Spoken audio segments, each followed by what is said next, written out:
Last night, the streak to end all streaks finally... Actually, let me start that again. What are you talking about, The Undertaker? Oh, good. Dong. I thought the light was going to... The lights and all streaks. Last night, it finally came to an end. The Leafs' 7-game win streak was snapped by the defending champs, the Vegas Golden Knights, in a 6-2 win over the Toronto Maple Leafs. Steven Psihogios of NorthStar Bets now joins us. Stevie, we've talked a lot of positives about the Leafs lately because why not? They've been playing very well. But what were some of your biggest takeaways from last night and how the Leafs stacked up against the Golden Knights? And then also, what have you learned from this team over this past winning streak? I think with the Leafs last night, what really struck me was they didn't seem to have that same compete that they had for a lot of that win streak. And, you know, part of it, there is that old adage that first game back at home after a long road trip can be a bit of a trap game, if you will. And it really did seem to strike the Maple Leafs that way. They didn't have that same jump that we saw them during that West Coast road trip. So there is some of that baked into it as well. But all in all, I just thought that it just wasn't the same compete from their top guys that we've seen during that stretch. And it's hard to keep that up every game over an 82-game season, but you got to tip your cap because we learned a lot about this Leafs team over this 8-game stretch where they were looking very good. I mean, the line shakeup, I think, is the biggest takeaway and how well that seemed to work, putting Domi with Bertuzzi and Nylander and also putting Bertuzzi on the power play. That guy needed some feel-good goals, and he's getting them on the power play. Again, he strikes last night against Vegas. I think that was the biggest positive is that, okay, these offseason additions that Treliving made, they're starting to finally pay off. One thing I think we definitely learned, Stevie, is that Morgan Rielly and TJ Brodie should probably never play together ever again. And it's not because either of them are not good. It's because they can't play on their offside. Whether it's Brodie or Morgan Rielly, they're a -4 last night.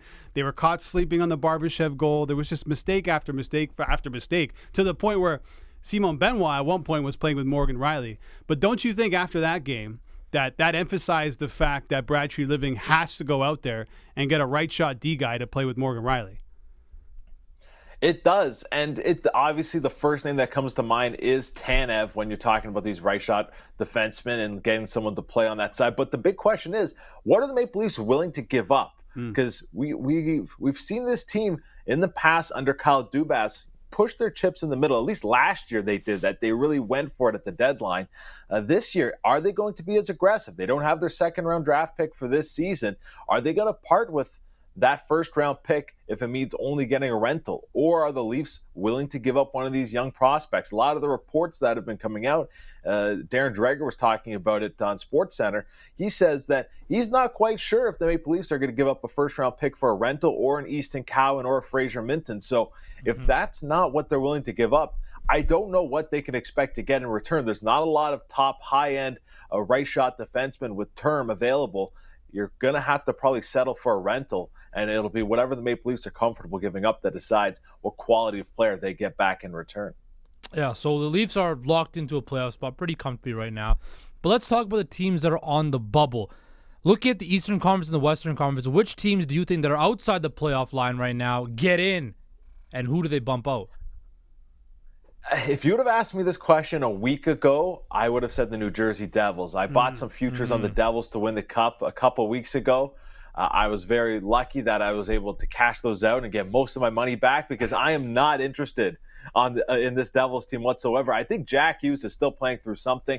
I'm not convinced even after they shellacked the Sharks last night. That's not enough to do it for me. If I'm going to pick any team, it's going to be the Pittsburgh Penguins. I think they have a legitimate shot of usurping the Philadelphia Flyers for that third spot in the Metro. To me, that's the most vulnerable playoff spot right now. It's that third spot in the Metro. Philly, obviously, you have Carter Hart's absence from the team. That left a big hole between the pipes, and I don't think they have the organizational depth to make up for it. Jamie Drysdale's injury now, too, only makes things worse on defense. I think this is a Flyers team that right now is trending in a wrong direction. I know they walloped the Tampa Bay Lightning the other night, but 2 losses over the weekend.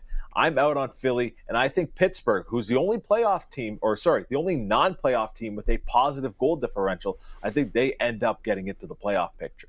Yeah, that's my team too, Stevie. I was looking at both sides, and in the West, I think it's going to be Nashville and LA probably taking those last 2 wild card spots. I don't see St. Louis or Calgary. Maybe Minnesota makes a run, but you can't really trust them. They've been off and on all season long. But with Pittsburgh, I just feel like based on the way Sidney Crosby is playing, he's having a great season.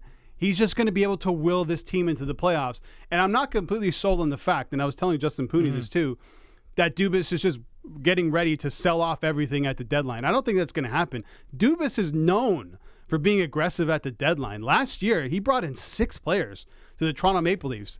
Okay, different circumstances in terms of he probably believed that the Leafs that was one of his last chances with the Toronto Maple Leafs. They're a win now type of team. But I think Pittsburgh is as well. When you re-sign that older core, that's for you to win now. That's not for you to rebuild. So I think with Crosby, based on the way he's playing, they still have that experience, and I think Dubas brings in a couple of players, and they can take over a really vulnerable Tampa Bay Lightning team. Yeah, and I don't think the Penguins can sell. They're one of the few teams I think that they're either going to play it straight the way they are right now and just go for it as is, or they're going to add. Like, can you think about what that would mean to a guy like Sidney Crosby? You have Kyle Dubas taking over his first year on the job. Okay, he goes and grabs you Erik Karlsson in the offseason, but at the deadline, he sells and basically folds for this season. You've only got so many kicks left at the can. That is not going to sit well with a guy like Sidney Crosby, who hasn't been or missed the playoffs last year and hasn't won a playoff series since they won the Cup. So this is an all-or-nothing team in Pittsburgh.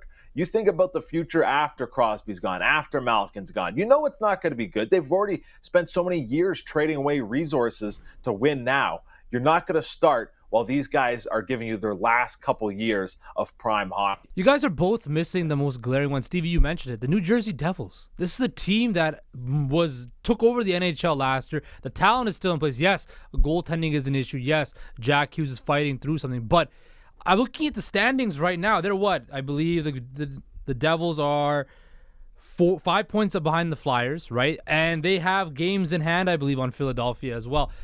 The Devils will make the playoffs this year, I feel like. Yes, I believe Lindy Ruff at the end of this year is going to lose his job. He's going to get fired. But there's still so much talent on that Devils roster where they can still make a playoff appearance and even push a team like, the Carolina Hurricanes in a playoff series. You know what, Justin? Like I said, if we were doing this show last week, I would have been on your side. I would have been shouting from the rooftops, let's go Devils. But I've watched this team pretty closely. They're just missing it on the back end right now. They're pretty thin. No Dougie Hamilton, and Jonas Siegenthaler, who's a big minutes muncher on that back end, who gives them solid, reliable shifts. He's been out of the lineup too. I am just worried that they're a little thin, and Hughes is coming back too soon to play through something to try to get this team back in the mix. I mean, they had opportunities this past weekend. You get a game against Tampa Bay at home, and you lay an egg 4-1 against a Lightning team that really hasn't played all that well this year. So there's only so many opportunities you get in the NHL, and they've started to kind of throw away a few of those chances to make a push and get a playoff spot. Yeah, man, they need a goalie. Like, what are they waiting for? Same thing with LA. I just mentioned this to you guys. What are you waiting for? Get that guy. You have to pay the price. You have the players now. You have a good team. They showed us they can hang in the playoffs. They just need a goalie. That was their biggest issue last year, and it's the issue again. Go get Markstrom. Go and get it done, and let's see what this team can really do, man. Yeah, and New Jersey is a team that if they're looking to get a goalie, a guy like UC Saros maybe is not a bad idea to go out and get, because you need a guy for the long haul. Like, there's really nobody in that system who's coming up that makes you say, okay, we've got our guy for the future. If you get a guy like Saros and you sign it to an extension, all right, boom. That issue is done. And they have a lot of organizational depth if they need to make that trade and still be fine. The thing is, like, a lot of their top prospects are already making impacts in the NHL right now. So they could kind of sell from the farm and still be okay for the future, because you've got Simo Nemec on the back end. You got Luke Hughes coming up. He's still very young. Jack Hughes is still very young. Like, this is Dawson Mercer. There's a lot of good young talent on this team that you can sell some of those guys who aren't in the NHL yet and still be fine in the long run. You can package Dawson Mercer, Akira Schmid, and a couple of picks. That should be able to get you a goalie. I mean, that's an incredible package and still be okay, like you're saying, Stevie. So I think right now I'm with you. I'm with the Penguins. But if if come trade deadline, the Devils get a goalie, whether it's a Saros or a Markstrom, that's a legitimate team that if they get into the playoffs, they can make a deep run. Absolutely. Not just first round and out. That's a really good team. 100%. They were one of the top contenders on the Stanley Cup odds boards over at NorthStar Bets before the season started. Their odds were hanging around that like 10-1 to 14-1 range. They've only gone down to the 25-1. So it's not like the sports books, NorthStar Bets. It's not like NorthStar Bet Sportsbook has really sold the Devils. They're still believing in them at that price. Say this: Jay Woodcroft, next coach for the New Jersey Devils. Oh, I heard the Lindy rough chants already. Poor Lindy. What's he doing going to the media and saying the power play is hurting because the media is calling them out? Come on, Lindy. You're better than that. You've been on the block for too long now. You're better than that, Lindy Ruff. Hey, quickly, before we get you out of here, Stevie, we were talking about, we did the Homestand Leafs podcast earlier, and we're talking about Saturday night. Yes. Leafs Rangers in Toronto. Matt Rempe coming to town. What are the chances him and Revo drop the mitts? I'd love to see NorthStar Bets post a prop bet on that because I would imagine it's going to be very high. The poor kid, everywhere he goes now, he's the center of attention and he's a marked man. Everywhere he goes, there's someone looking to fight him, and he's got to take on the league's best.